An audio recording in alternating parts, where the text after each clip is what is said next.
Hello and welcome back to another video on my channel. Today we are out again with Teddy Bear. So we're just getting that sort of stint of getting him really good at going out and about now, and we've come for a show jumping arena hire, and everywhere around us seems to be getting booked up constantly at the weekends. Like literally I just can't get booked on things at the minute, so driving me a little bit insane. So it's currently Monday evening, well no, it's not 6 p.m. yet, it's 5:40. I need to pop tack on and go because the hire's for 6 p.m. and it is dark outside because it's too late in the evening, isn't it? So he's been a very good boy, loaded and travelled like a dream. You're a pro at this now, aren't you, gorgeous boy? And we best go and crack on and practice some show jumping, eh? This is Red, my unbacked 4-year-old who was bred out of our amazing Ramiro B mare, Diamond. Red has exceptional breeding for eventing, with his dad being 5-star event stallion, Le Points de Bois. He has spent his first 4 years of life out in the field, playing with his peers, which means he is totally unspoilt and now ready to start working life. We are on a journey taking Red right from the start to hopefully his first event. Oh, it's a bit dark. Good boy. Go find that indoor arena. Find where the light switch is, shall we? Good lad.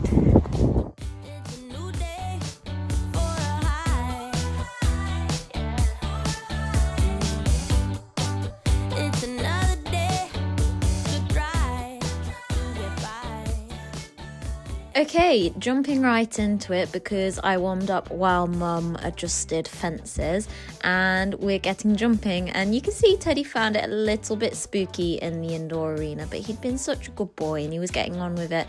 And actually I hadn't really thought about how spooky this indoor arena is because it's got open sides, but it's really good learning curve for him to go and ride in places like this. It's definitely sort of got the most going on. I guess Aylesford was fairly busy, but this is a plenty busy enough arena to sort of get on and really do a jumping session.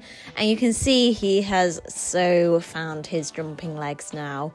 It's taken a little bit of time. He's always had promise, but now he is really seriously looking like a proper jumper, which is amazing because he is a big boy. He's verging on 17 hands, or at least he was last time I measured him. Who knows if he's grown, because I point blank refuse to measure him anymore now. And you can just see we're just working over a cross pole to work in with, and I'm working him in trot, working him in canter, and Mum was very mean. She wouldn't take that upright down on the other side of the line, so I had to go around it, and she said it was good for my steering.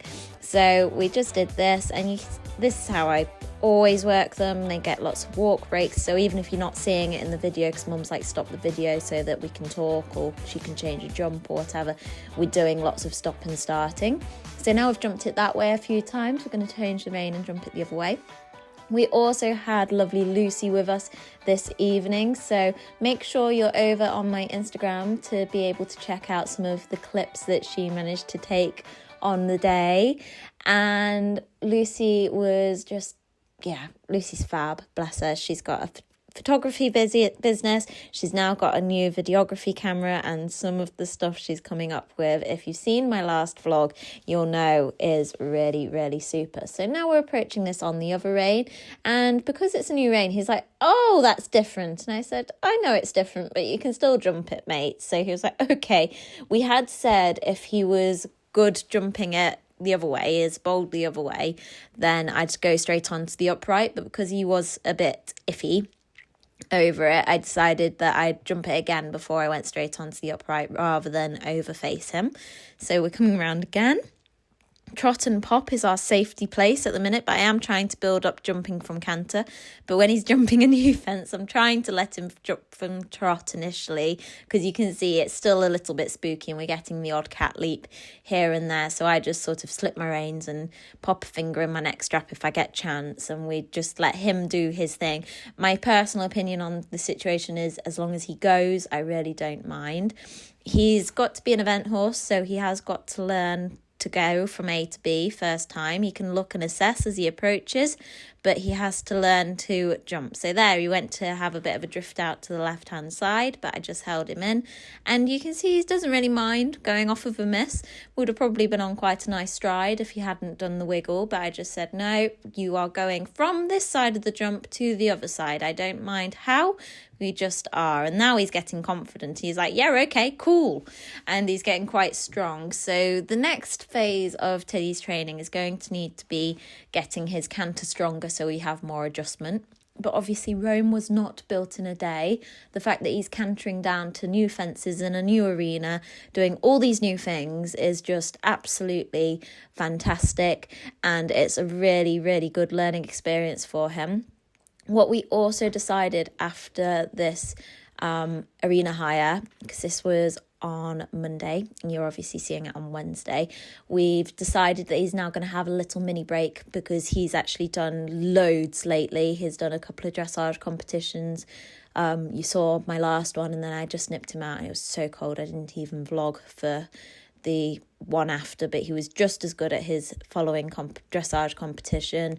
He did 2 canter tests and he's good at going out on the lorry. You can just tack him up, get on him and go now, and you will see by the end of this video can jump a course of show jumps. And I just said to Mum, actually, I think this is a really good pause point to let him go and just process what he's learned and then build up from there and go from that. But if you don't get the breaks in at the right point, I always think they end up a little bit mind blown.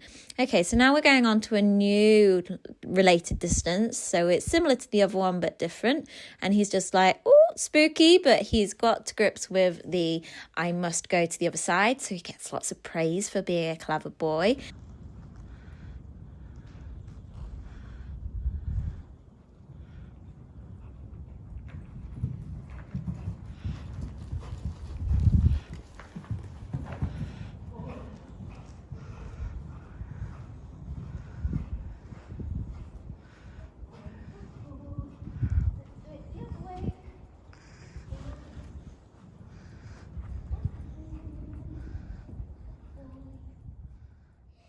And as you can see, we just do lots of repetition, and you'll know if you've watched him right from the start, this is how I train my horses until they understand. We keep doing the same thing. If they really don't understand, we slightly change the questions so that they can understand.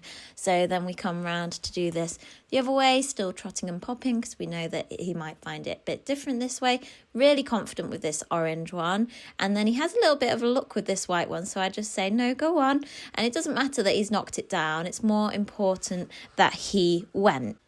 I don't think Mum caught me do it, but I assume I did this at least once more and then before I moved on to jumping the yellow fence, but she obviously had to go and pop the fence up, so I've not got a clip of that. And then we started building up with this yellow fence. So the fence has fillers next to it. So I thought, right, this is a really nice ease in with these little fillers. And he really felt confident over this. So we built it up fairly quickly. And you can see the fillers are just slowly getting pushed in. And then we added in this little oxer. And I didn't know how he'd be, but he seemed fairly good. And he just popped over it, which was really great. So I was very, very proud of him. We built that quite inviting because he does find oxers a little bit spooky. And it looks like I've just carried on to jump a little bit of a course. And it's quite funny, isn't it? That fence, for whatever reason, is really quite spooky. And he went to run out to the side.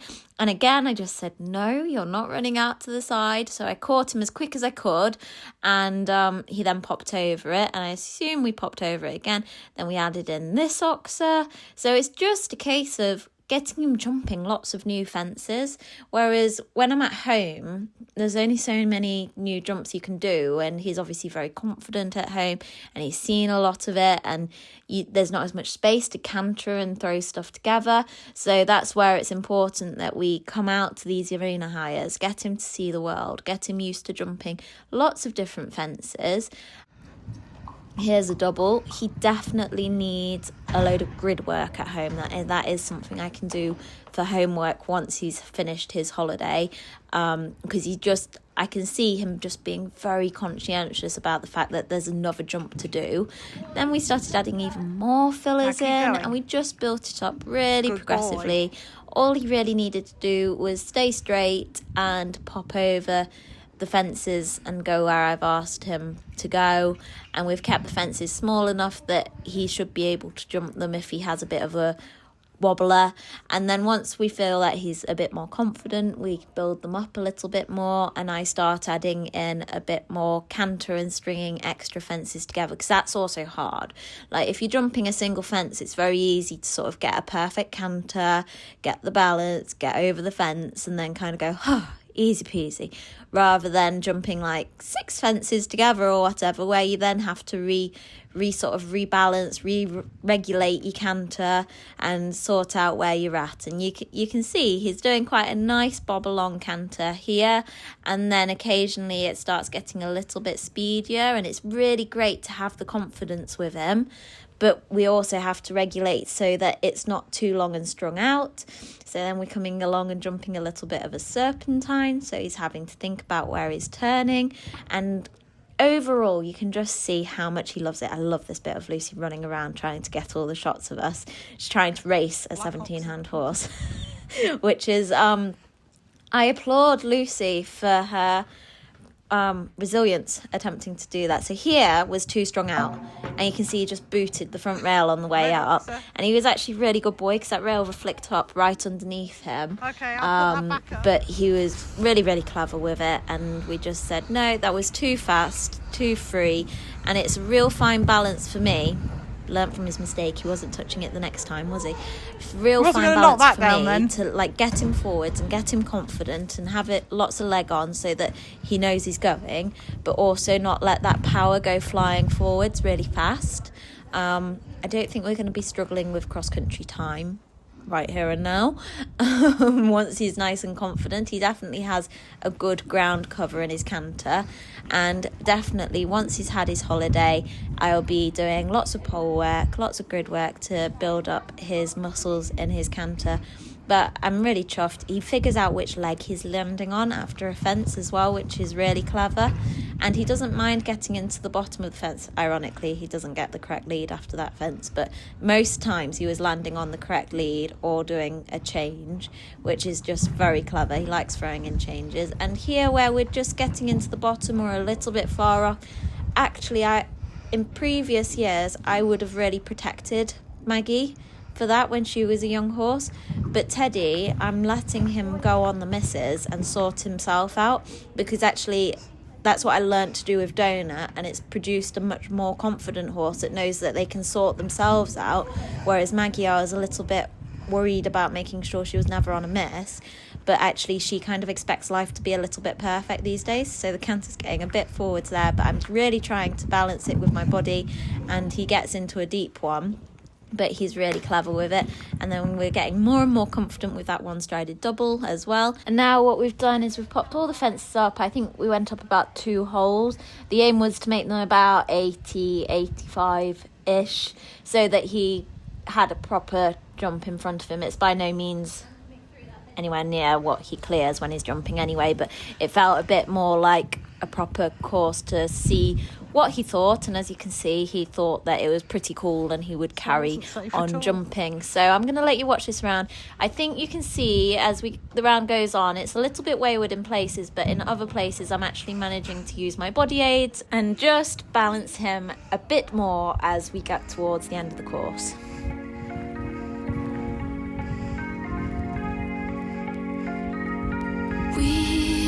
We watch the sun go down over the same old town, like so many times before. We look at the same old stars, battle the same old wars, like so many times before.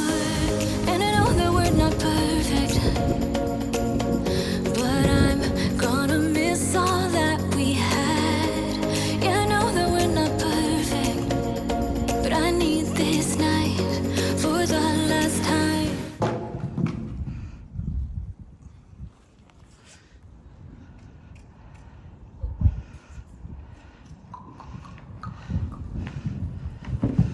Good boy.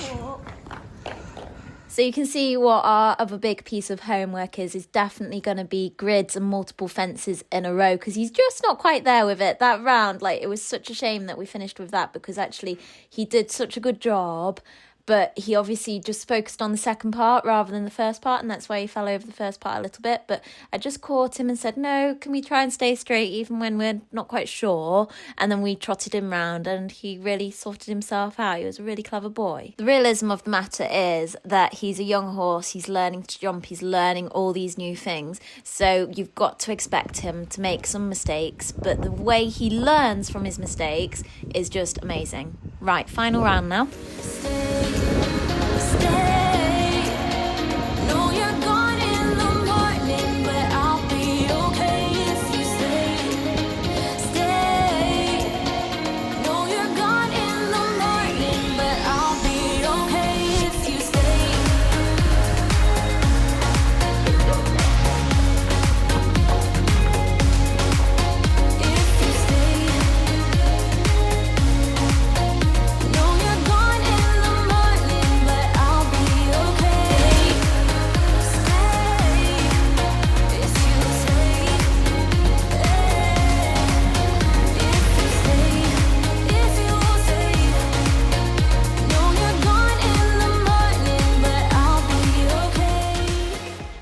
Right then, we are back. It's 8:20. Teddy's ready to get off the lorry, and he has been such a super duper star. So we have made the decision tonight that after that really big stint of getting quite a lot done, steady Teddy, there we go, that it's now steady Teddy time. Hiya. Time for a break. So you are going to have a mini break. We haven't quite decided on how many days off he's going to have, but certainly a week off at least, probably 10 days, 2 weeks, but we'll see. Just to chill out and let his muscles grow and let him reassess what's going on. Here's Mama H, here's Maggie May, and yeah, we're going to say thank you very much, Teddy Bear. Time for a mini break, because he is at a super spot now, and he just needs a little bit of time to... Wait. There you go. Okay, here you go now. Go on then. He says, thank you, my bed. Finally. But yeah, he just needs a little bit of time now to process everything before we push on with the next bit. So we're super pleased with where we're at. He's desperate for a wee-wee. We'll protect his privacy now and say thank you very much for watching, and bye.